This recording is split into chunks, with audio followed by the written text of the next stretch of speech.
wabarakatuh. Waalaikumsalam warahmatullahi wabarakatuh. Oke, marhaban ya syabab. Di hadzal yaum, pada hari ini ismahuli an mu'arrifakum bi nafsi ismil kamil. Ismil kamil, perkenalkan nama saya Atisha Fauziah. Di hadzal yaum, saat bahas anil taqsimul kalimah. Jadi pada hari ini kita akan membahas tentang pembagian kalimat di dalam bahasa Arab. Nah, kalau pembagian kalimat di dalam bahasa Arab itu ada 3. Yang pertama ada isim, terus yang kedua ada fi'il, dan yang ketiga ada huruf. Jadi pembagian kalimat di dalam bahasa Arab itu ada 3, isim, fi'il, dan huruf. Nah, apa itu isim? Apa itu fi'il? Dan apa itu huruf? Kalau isim itu kalau dalam bahasa Indonesia namanya adalah kata benda atau nama-nama orang. Contohnya kayak Ahmad, kayak Zainab, kayak Naura, kayak Radif, kayak Kaisa, itu adalah isim. Terus kayak ini, spidol, papan tulis, musola, buku, itu adalah isim. Jadi kalau di dalam bahasa Indonesia isim itu adalah kata benda, kata-kata benda. Lalu apa aja pembagian tanda-tanda dari isim? Kalau tanda-tanda dari isim itu ada 4 tanda di dalam kitab Jurmiyah. Yang mana dalam kitab itu adalah al-ismu yu'rafu bil qafdi wa tanwini wa nuqulil alifi wa lami wa huruful qafdi. Nah, yang pertama adalah kita ambil tanwin. Contohnya seperti nama orang Ahmadun,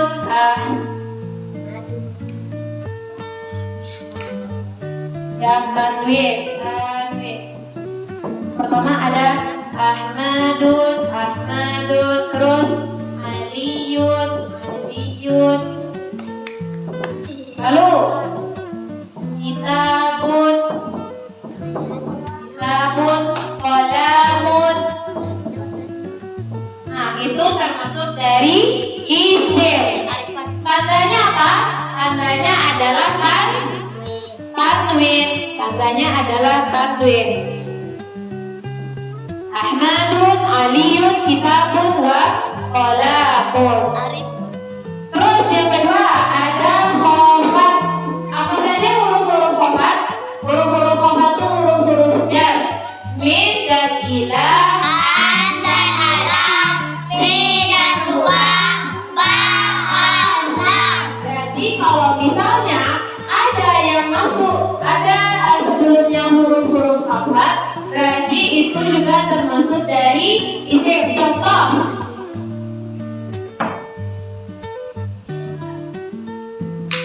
contohnya seperti dimasuki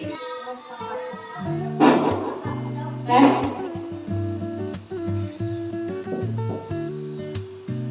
An dan ala, fi dan kita, ba, kaf dan lam itu adalah termasuk dari isim.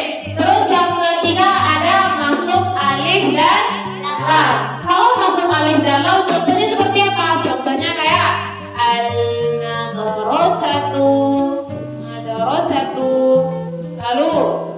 Lalu yang ketiga ada dimasuki alif dan lam. Contohnya seperti al-madrasatu dan al-faslu. Jadi alif lamnya mana? Dimasuki dari alif lam yang berada di awal kata atau di awal kalimat. Terus yang ketiga, yang terakhir ada dimasuki huruf khofat atau huruf jar. Contohnya seperti apa? Contohnya seperti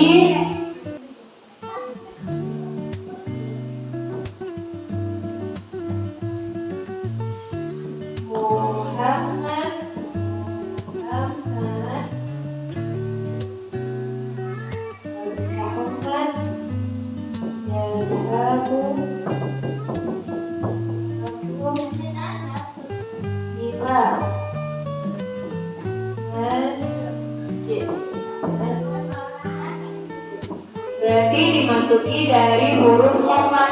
Mana yang huruf khafat? Huruf khafat adalah huruf ila. Berarti ini adalah kalimat isim. Yang ketiga, lalu yang kedua kita masuk dalam pembagian kalimat bahasa Arab, yaitu fi'il. Fi'il itu kalau di dalam bahasa Indonesia disebutnya sebagai kata kerja. Apa tadi? Kata kerja.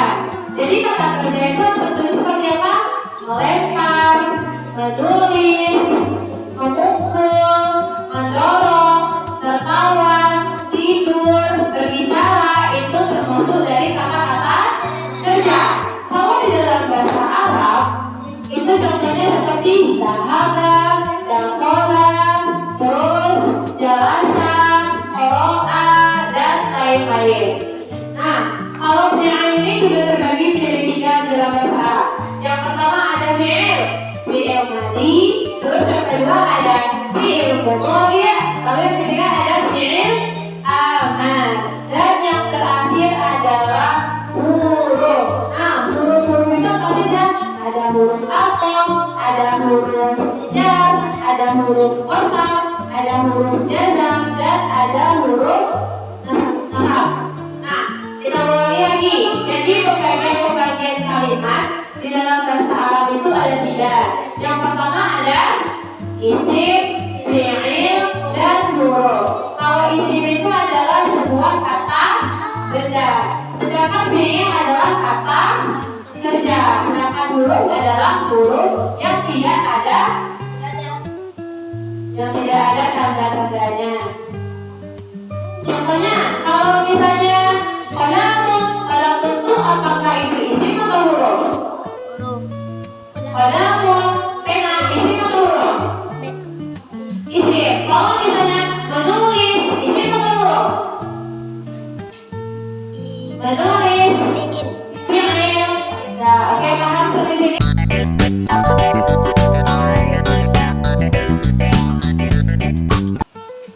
Lalu yang kedua kita masuk ke dalam materi tentang jumlah ismiyah dan jumlah fi'liyah.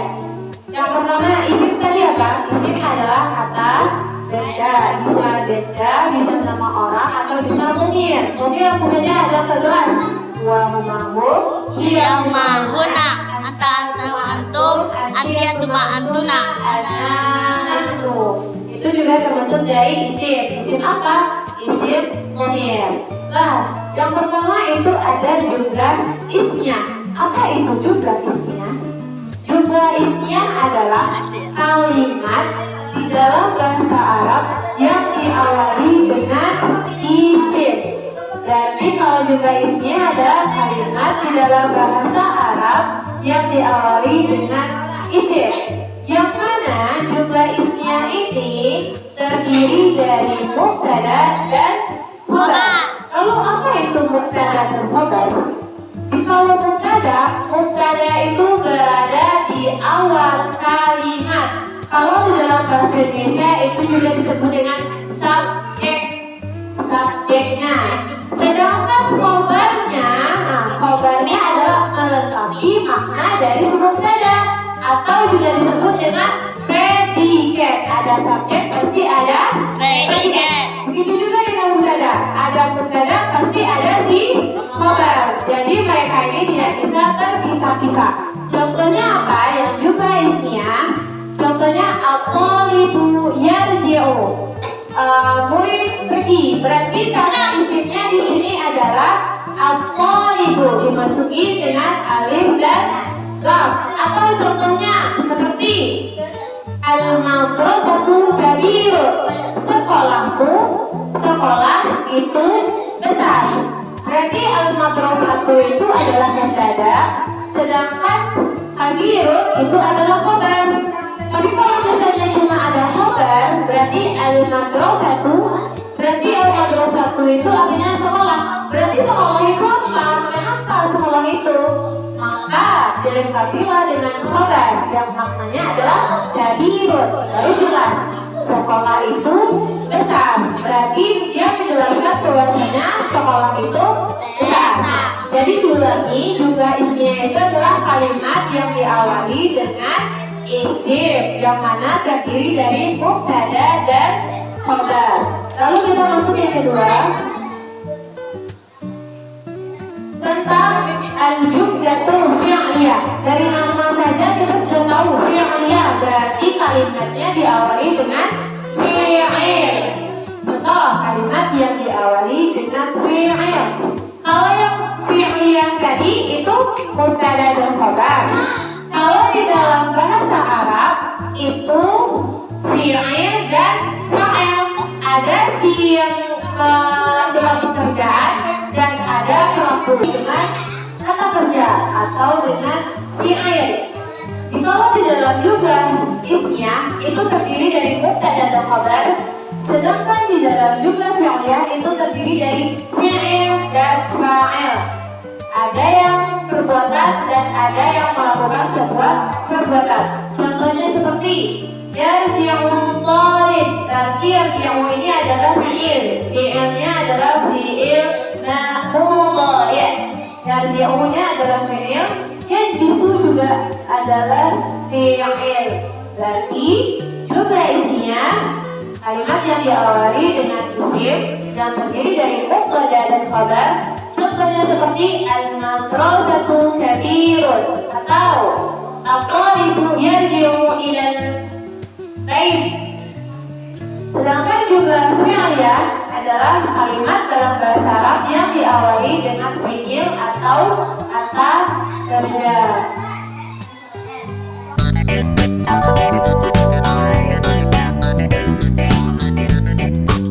Lalu masuk ke dalam materi yang ketiga, yang mana itu tentang dhamir.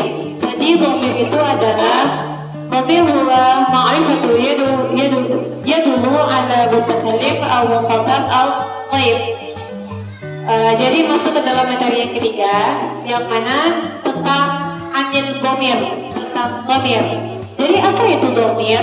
Dhamir adalah huwa ma'rifatu yadullu ala mutakallim aw mukhatab aw ghaib. Jadi dhamir itu adalah isim ma'rifah yang masuk kepada orang yang berbicara atau orang yang kedua atau orang yang ketiga. Yang mana dhamir itu menjadi 3 bagian. Kalau dalam bahasa simpelnya dhamir itu adalah kata ganti. Lalu dhamir itu terbagi menjadi 3 bagian atau 3 jenis. Yang pertama ada munfasil, terus muttasil dan mustatir. Yang pertama kita masuk ke dalam munfasil. Apa itu dhamir munfasil? Dhamir munfasil adalah dhamir yang terpisah. Contohnya ada yang dhamir 14 seperti wahumahum, hiyahumahuna, antahuma antum, antiyatuma antuna, anananu. Berarti itu termasuk dari dhamir munfasil. Contohnya seperti huwa ustad, anta talib, hiya ustad, hiya ustadah. Berarti hiya ini adalah dhamirnya, anta dhamirnya, dan huwa adalah dhamirnya. Lalu yang kedua, contoh pembagian yang kedua adalah muttasil. Muttasil itu adalah dhamir yang bersambung. Contohnya seperti hulumahu, hiumahuna, kakumakum, ikumakuna, yana. Kalau munfasil tadi dhamirnya berpisah, sedangkan dhamir muttasil dhamirnya bersambung dan tidak bisa berdiri sendiri. Semuanya harus bersambung dengan isim atau fi'il yang bersambung. Contohnya hurumahu, hiumahuna, kakumakum, ikumakuna, yana.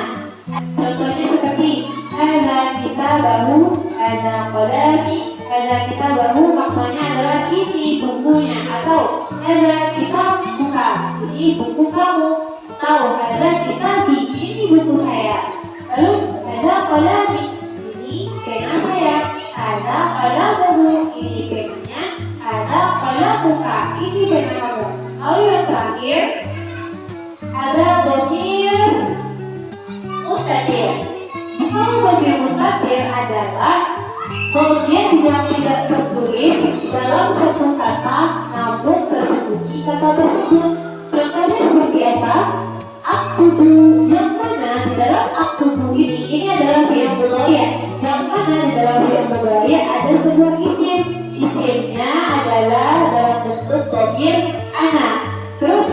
naktubu. Domirnya ada anta, lalu naktubu, nahnu. Contohnya seperti apa? Contohnya tashrabuna al-ma. Berarti tashrabu ini adalah bahwasanya domirnya antum yang maknanya adalah telah laki-laki. Contohnya seperti apa? Contohnya seperti tashrabuna al-ma. Tashrabuna al-ma di sini ada domir antum. Antum kalian laki-laki. Oke, mungkin sekian materi kita pada hari ini. Terima kasih.